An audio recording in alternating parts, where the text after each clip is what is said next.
Hello everybody. Thank you so much for joining me today for Storytime at Hen's House. Today we're going to read a really fun book. This book is called The Busy Life of Ernestine Buckmeister, and it's written by Ravin Lodding and it's illustrated by Suzanne Beaky.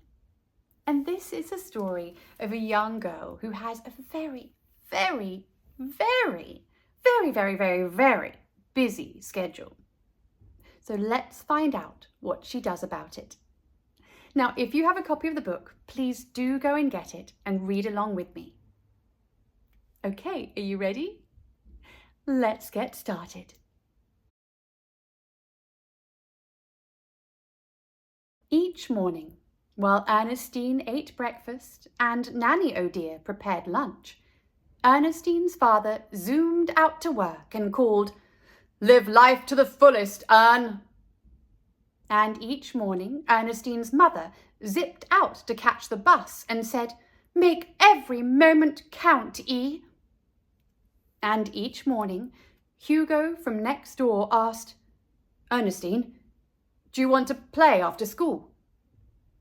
But Ernestine never had time, because her busy, well-meaning parents had packed her after-school schedule.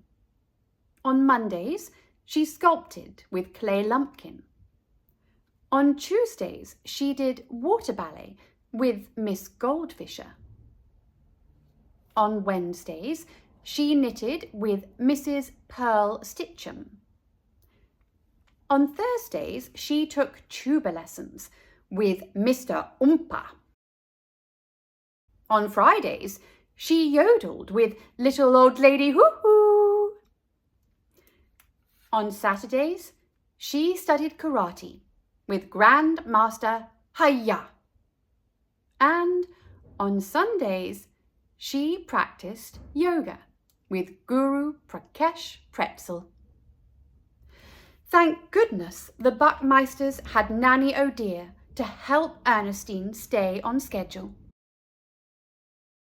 Nanny made sure Ernestine got to all her classes, but sometimes they were so busy, things got confused. When Mr. and Mrs. Buckmeister dashed home from work late one night, they noticed that Ernestine looked pale. "Maybe she needs some face painting lessons," said Mr. Buckmeister. Nanny O'Dear just said, "Oh dear." On her way to lessons each day, Ernestine slowed down long enough to watch Hugo play in his yard. He flip-flopped on his trampoline, giddy-upped like a cowboy, and bounced his ball. One afternoon, Hugo shouted, "Look out!" as his ball sailed over the fence and landed in Ernestine's tuba. Whomp! Ernestine bounced the ball to Nanny and squeaked, "Bounce it back!" "Oh dear," said Nanny. "It's time for tuba." Ernestine sighed and passed the ball back to Hugo. That night, Ernestine practiced yoga in bed. She inhaled and stared at her busy schedule.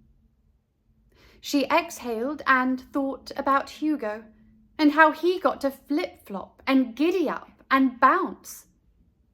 Then Ernestine had an idea. The next afternoon, Ernestine announced, "Today I scheduled something new."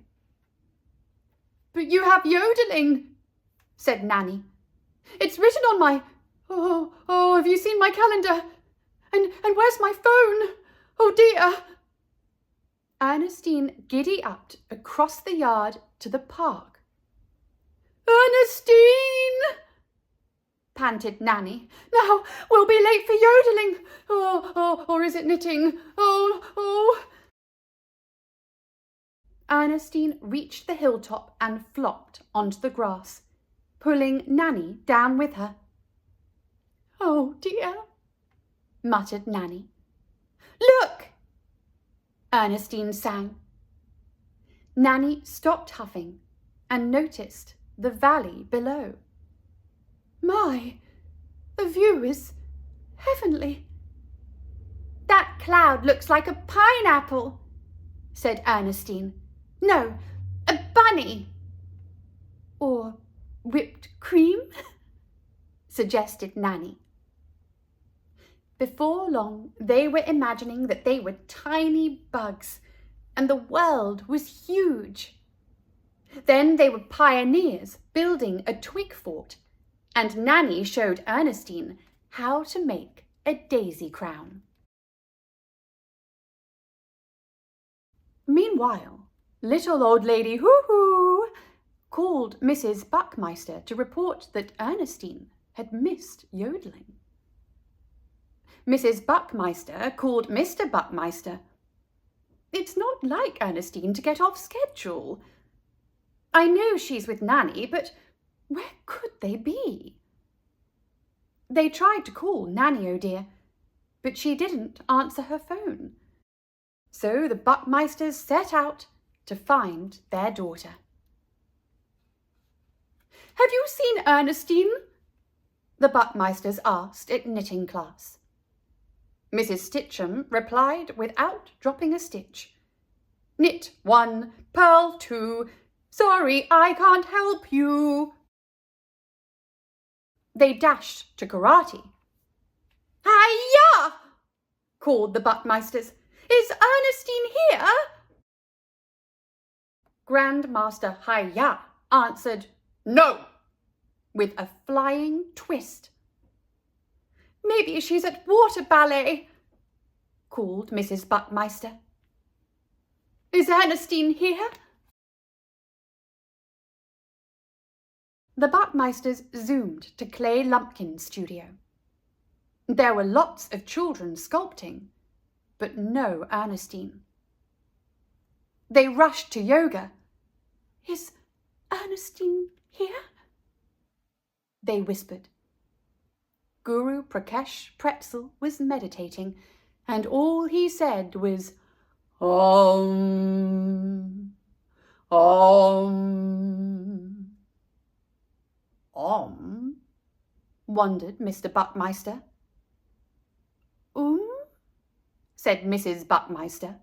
"Oompa, she must be at tuba."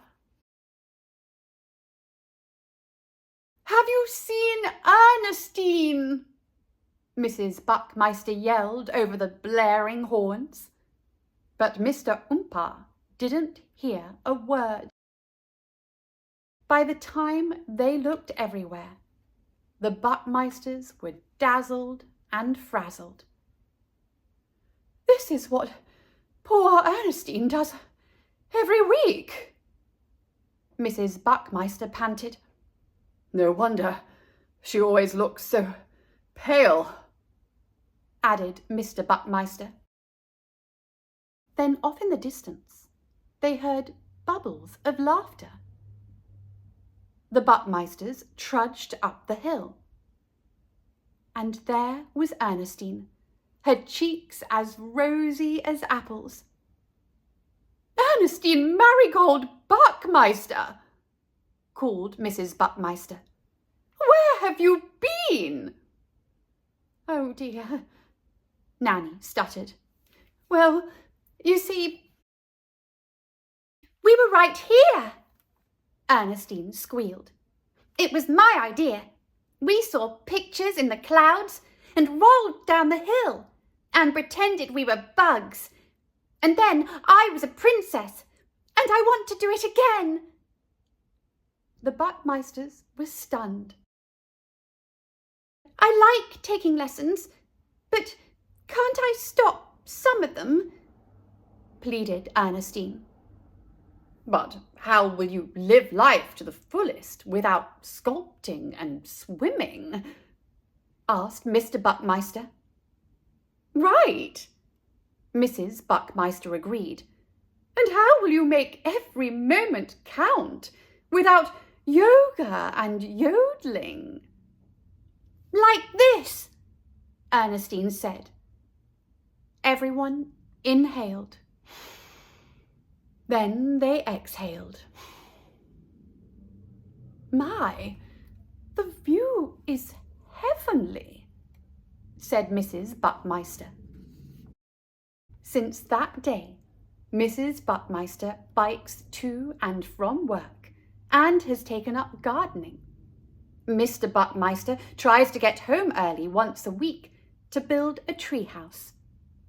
And Nanny O'Dear has discovered the joy of flying kites. As for Ernestine, some afternoons she practices karate with Hugo. And sometimes she plays the tuba.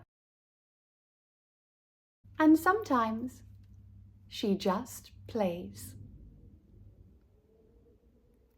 The end. Thank you so much for watching. See you soon. Bye.